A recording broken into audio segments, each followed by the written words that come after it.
Hello again, and welcome to our second video in the topic of recursion in Java. And so today we're going to focus in on using recursion, what types of uses it has, what we might want to use it for, and also some of the pitfalls associated with recursion.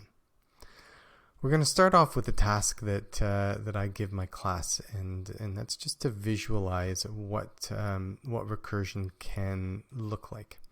And so I'm going to show here what's called a fractal. And a fractal is a visual representation of a recursive algorithm. And in this case, what you can see, remember, recursion has to have a part of where it self-refers, self-referential, and then it has to have a base case. And so what we can see here in this visual representation is that we have a method that draws a line, and that method is going to call itself. And for every point, it's going to call itself twice. And then from this point, it's going to call itself twice. And then from this point, it's going to call itself twice. And so on and so forth. And this could go on forever and ever and ever, except that we have a base case to tell us when to stop.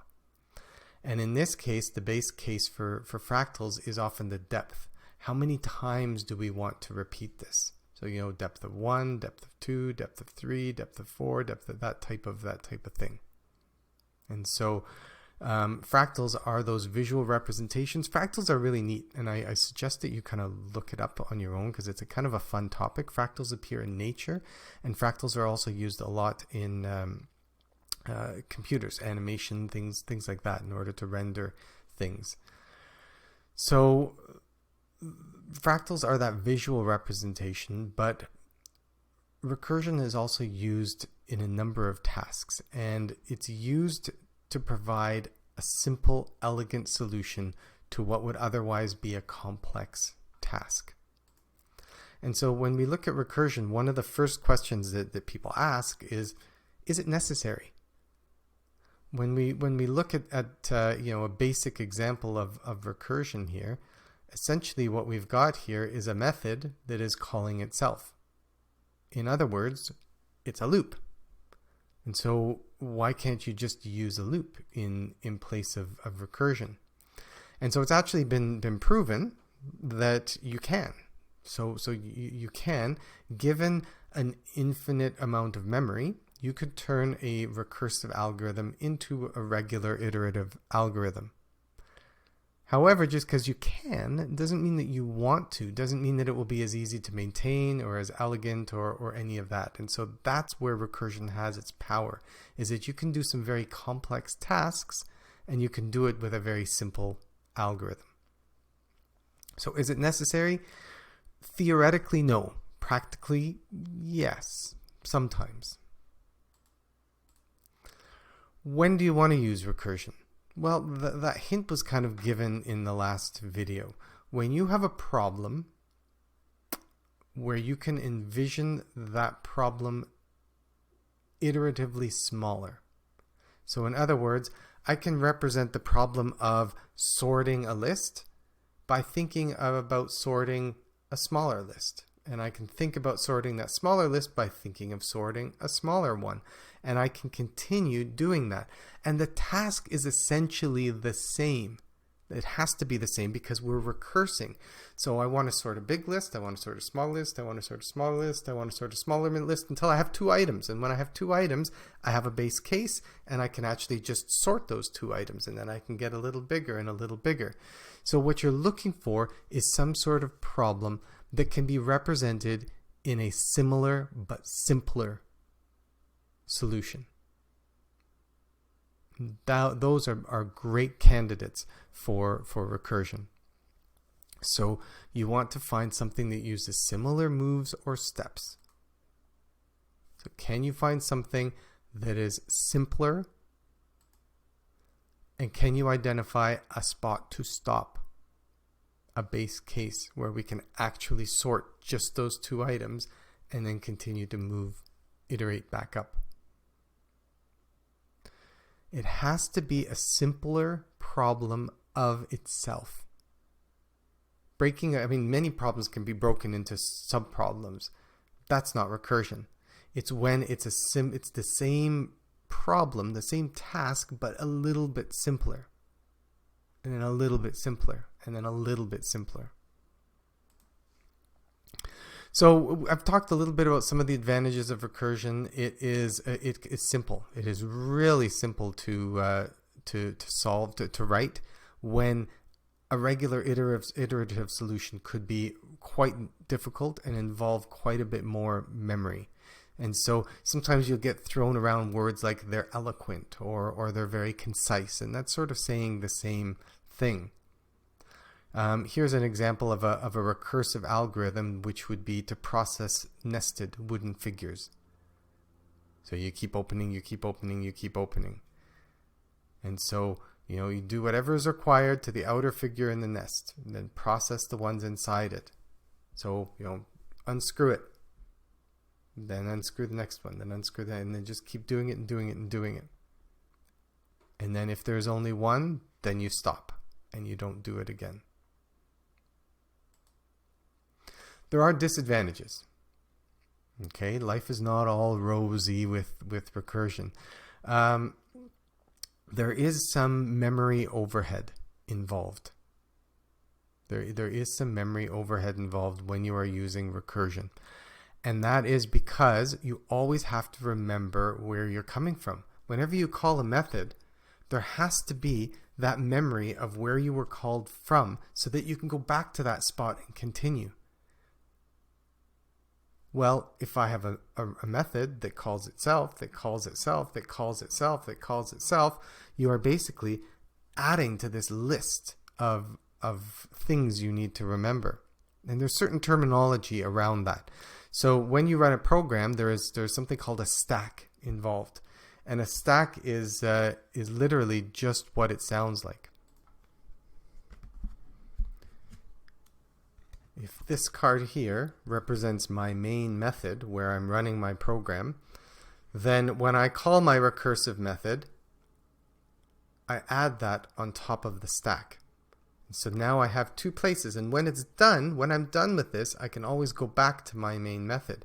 But when this method then also has to call itself, and then it calls itself, and then it calls itself, and then it keeps calling itself, what I've developed is a big stack of references back to methods that I need to go back to until I get to the main method at the very end. Well, this takes up memory, right? If I can do it, I can do an infinite loop, no problem. But I can't practically do infinite recursion because eventually this stack, and it literally is called a stack, is going to get too big for the memory allocated to it, and you're going to get an error. And that's because the computer has to keep remembering where it was called from. There's an exception that's called stack overflow exception, and that's literally what it means, is that you've made your stack too big. You've added all this information about where you've been called from too many times. It's too big. It needs to stop. So I want to show you this in action here. And so this is the method. So first, I commented out the print line because it's just going to really clutter things up. And let's just run this method. You'll notice that I'm missing the base case. So in theory, this should go on forever. And so if I run this method, it is not going to go on very long before it reaches a stack overflow exception. And that's, we're done. Your program just crashed. If you want to see it a little more clearly, I can add a debug, and we can debug this file. And let's go to the call stack. And so right now you can see I'm in the main method. Beautiful. So I'm going to go into here, and you can see that to the stack from the main on top of it has been added a method. And as it keeps going through, oops, I didn't go into that method. Let's just run that again. So I'm going to step into that. We're going to look at the call stack. We're going to step into that, step into that, step into that. And as I keep stepping into the method, my stack is getting bigger and bigger and bigger and bigger. And on and on and on and on. So let me show you something else. I'm going to just quickly change the method. So we're talking about pitfalls and dangers, and so of recursion. And so you'll see I've changed this method somewhat.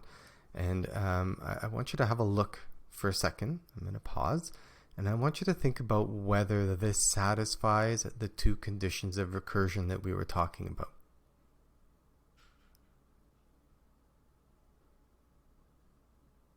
Okay, hopefully you paused. I don't have to pause.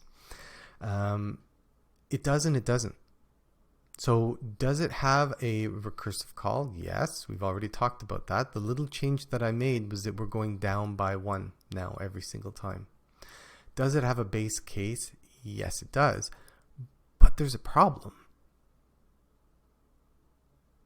And the problem is, and I hope you spotted it, if you didn't, stop right now. There's a problem right here. Think about it first. This is never going to get called. And it's never going to get called because I'm checking the base case after I've made the recursive call, which means that I'm recursing, and I'm never going to reach a base case because I'm never at a point where it's going to happen. So if I were to go ahead and run this file, it is still going to have a Stack Overflow error. If instead I took this and put it before, to check the base case before the recursion, and I go ahead and run it, it will build successfully. Now if I go ahead and debug this file, and I go ahead and look at my stack, and I start to step into things, I'm going to check and go to the next one, check and go to the next one, check and go to the next one, check and go to the next one. You can see I'm building up that stack. And now what's going to happen is slowly that stack is going to get collapsed until it ends. And so you build your stack, you build your stack, you build your stack, and then you come back until you reach that main method again, and then it ends. And that's sort of the way recursion works. And if you don't keep an eye on that stack and find ways to minimize it, to find efficiencies in your algorithm, then you're going to reach a Stack Overflow error, or your code is going to take so long in the running that it's inefficient. So that's some of the disadvantages, right? The other disadvantage I have written here is simple cases, like use a loop if you can. If it's just a for loop that needs to go through something, don't go turning it into a recursive algorithm, because there is that inefficiency of memory and overhead associated with it. So I have talked to you about how recursion can be harmful to your program. It can take too much memory, and it can also zap your computing power.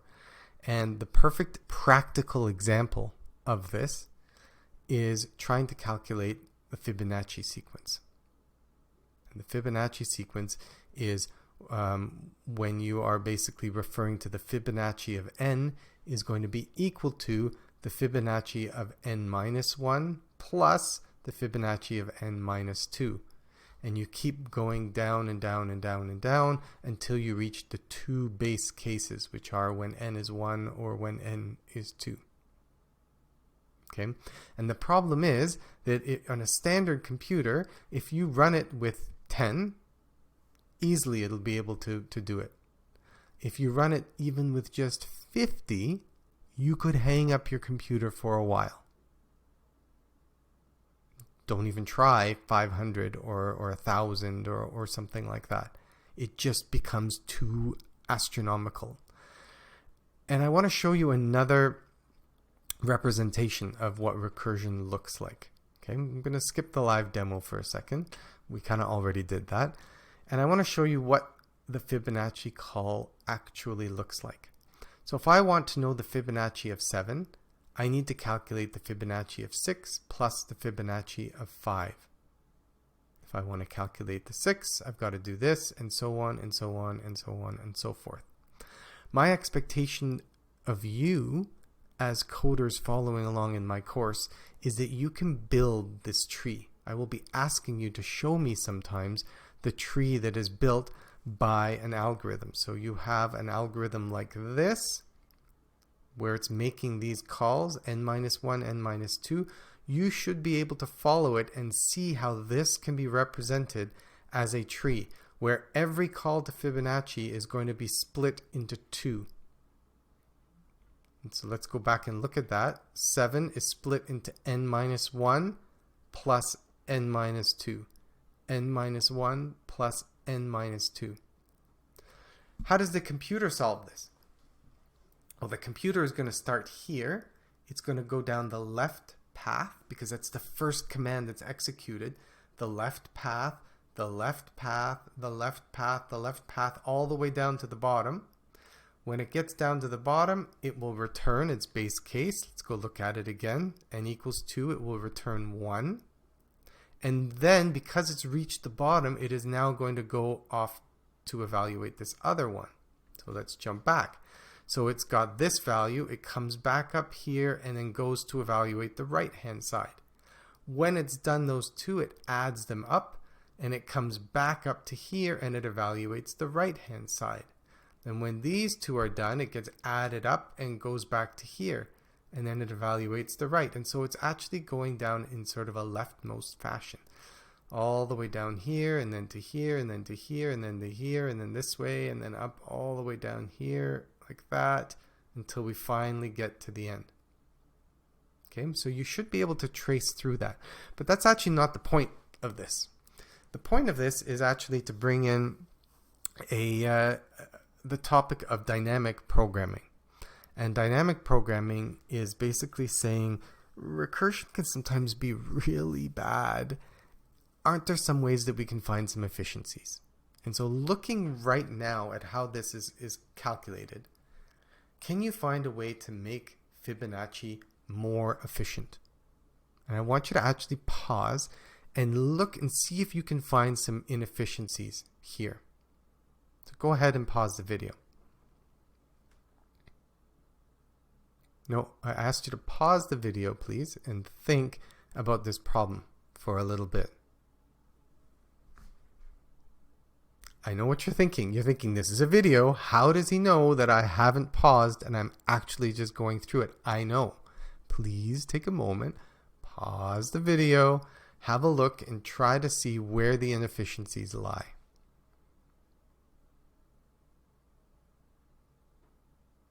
Well, I don't know if I believe you, but we're going to continue anyways. The inefficiencies here lie in repeated work. Normally, we don't mind a little bit of repeated work in computers, but when you're dealing with recursion, sometimes that repeated work can actually be quite onerous. So, for example, let's look at the Fibonacci of 5. In order to calculate the Fibonacci of 5, I need to do all this work here, which is a lot of processing power. Well, I also have to do this exact same work over here to calculate this branch. That's a lot of wasted effort when the answer is going to be the same. If I were looking for the Fibonacci of 8, then I'd have this entire branch here that would be repeated, which is a waste. This 4 is being done here and here and here. That's 3 times. It's an entire waste. This 3 is being done here and here and here and here and here. And so the same value is basically being calculated many, many, many times. And so what we do is there's this branch of programming or recursive programming called dynamic programming, which says, okay, recursion is really awesome, but it can be a bit of a memory and processing hog. How can we use, let's say, an array in order to help improve the efficiency of recursion? In other words, could we create an array that stores the value of a Fibonacci, of n of a Fibonacci, once it's calculated? And that way we only ever have to calculate a particular spot in the Fibonacci once. So if you think of this array, the 0 position would be the Fibonacci of 0, the 1 position, the Fibonacci of 1, the 2 position, the Fibonacci of 2, the 3, and so on. And so in your algorithm, what you can do is the first thing that you do is check that array and say, do I have a value in there? And if I do have a value in there, please don't recurse, just return that value. But if I don't have a value, then whatever, I'm going to have to go through and do all that whole recursion thing. But just that simple bit of memory storage makes a huge difference in how fast or even whether the algorithm can run at all. And dynamic programming is a huge bit in the senior Waterloo programming contests, for example, where they really kind of will push you to, usually in problem 4 or 5, they'll have a recursive problem and you'll say, oh, I know recursion, and then it won't finish or it'll take too long. So what are some of the key things that I'm hoping that you picked up here? First of all, reinforcing the 2 elements that you need to have for recursion, the base case and the recursive piece. The second thing is some of the pitfalls or dangers or common mistakes that are made with recursion, like not putting the base case in the right spot, or making sure, not ensuring that the base case is formatted properly. So usually you learn recursion and you get that you need a base case, but sometimes the logic of your base case is wrong. You use less than instead of greater than, and you now know that when you do that, the error that you could see if you've created infinite recursion is a stack overflow.